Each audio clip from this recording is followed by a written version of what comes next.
I hope बेटा आप सब अच्छे होंगे। आज हम सब बेटा class 9th math chapter 5 introduction to Euclid geometry exercise 5.1 बेटा लेकर प्रेजेंट हैं। तो बेटा चैप्टर 5 का इंट्रोडक्शन पार्ट बेटा हम अपलोड कर दिए हैं चैनल पर, आप डिस्क्रिप्शन बॉक्स में जाकर देख सकते हैं। ठीक है बेटे, तो आइए बेटा क्वेश्चन फर्स्ट हम देखते हैं, सॉल्व करते हैं। क्या है, which of the following statements are true और फॉल्स।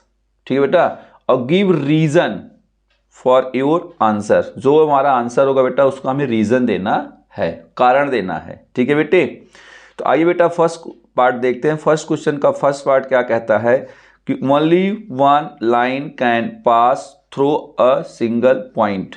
कह रहा बेटा कि हमारे पास एक सिंगल पॉइंट है, ये मान लिया हमारे पास एक सिंगल पॉइंट है बेटा, ये कह रहा कि केवल इसको एक लाइन पास हो सकती है। नहीं बेटा, इट्स रॉन्ग स्टेटमेंट। यहाँ क्या होगा बेटा, फॉल्स। क्या होगा, फॉल्स स्टेटमेंट है।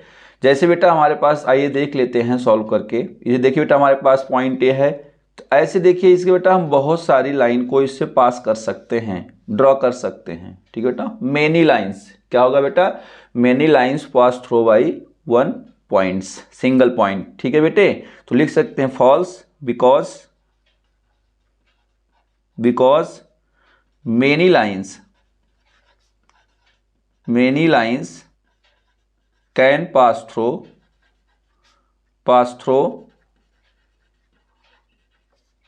Through a single point.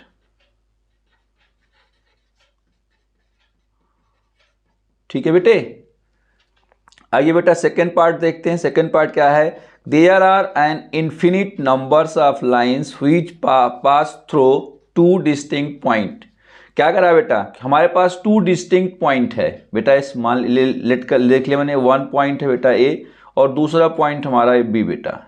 ठीक है, तो कह रहा है कि pass through two distinct point infinite lines, many lines नहीं बेटा, दो पॉइंट से केवल एक ही सीधी रेखा, only one line draw by the two distinct point. ठीक है बेटे, टू डिस्टिंक्ट पॉइंट से केवल हम ओनली वन लाइन ड्रा कर सकते हैं। तो बेटा दैट स्टेटमेंट इज फॉल्स। क्या होगा बेटा, फॉल्स है। False because only one line pass through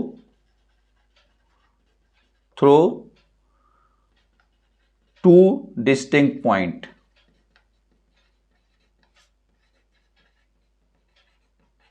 ठीक है बेटे, जैसे कि यहाँ हमने एक एग्जांपल लेके बताया था, हमारे पास टू डिस्टिंक्ट पॉइंट ए और बी है बेटा, जिससे केवल सीधी रेखा केवल एक ही खींची जा सकती है।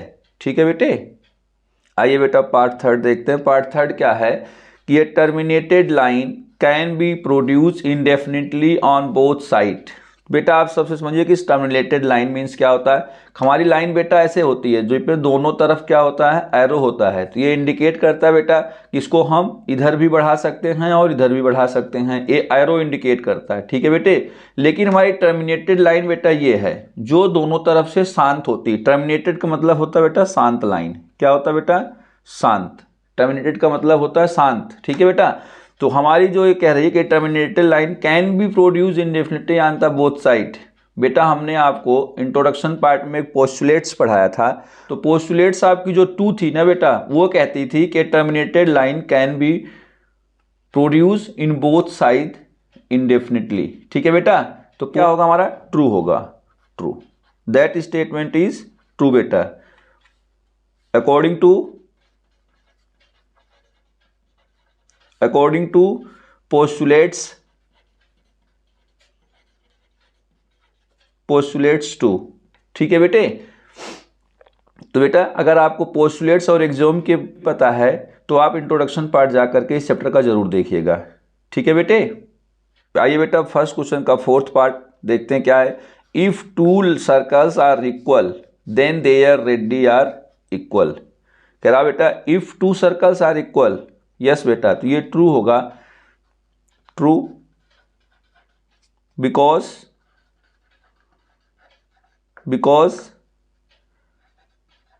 एरिया ऑफ circles are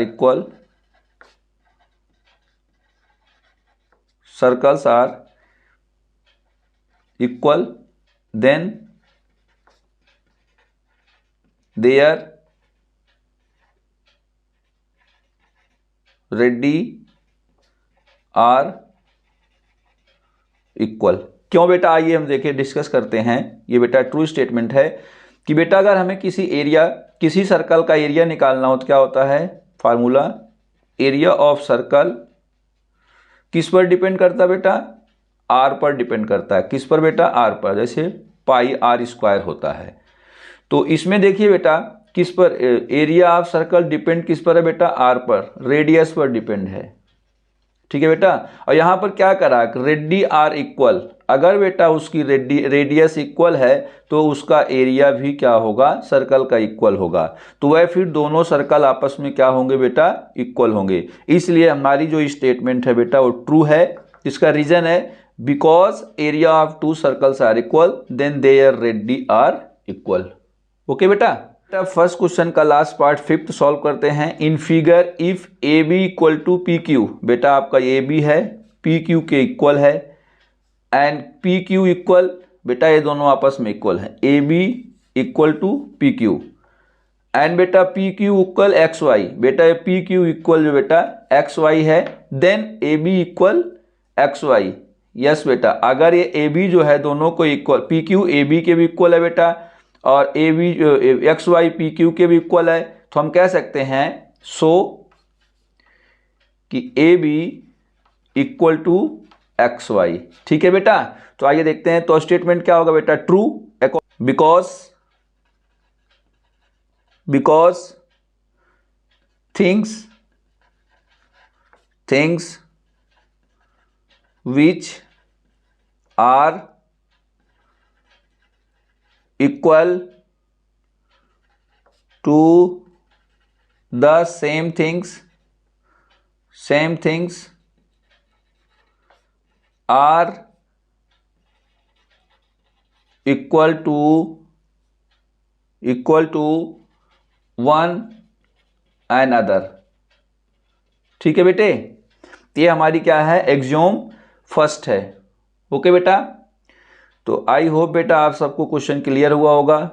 तो आप अगर यदि हमारे चैनल पर नए हैं तो चैनल को सब्सक्राइब कीजिएगा, दोस्तों को शेयर कीजिएगा, लाइक कीजिएगा, कमेंट कीजिएगा। थैंक्स ऑल ऑफ यू, सभी को राम राम।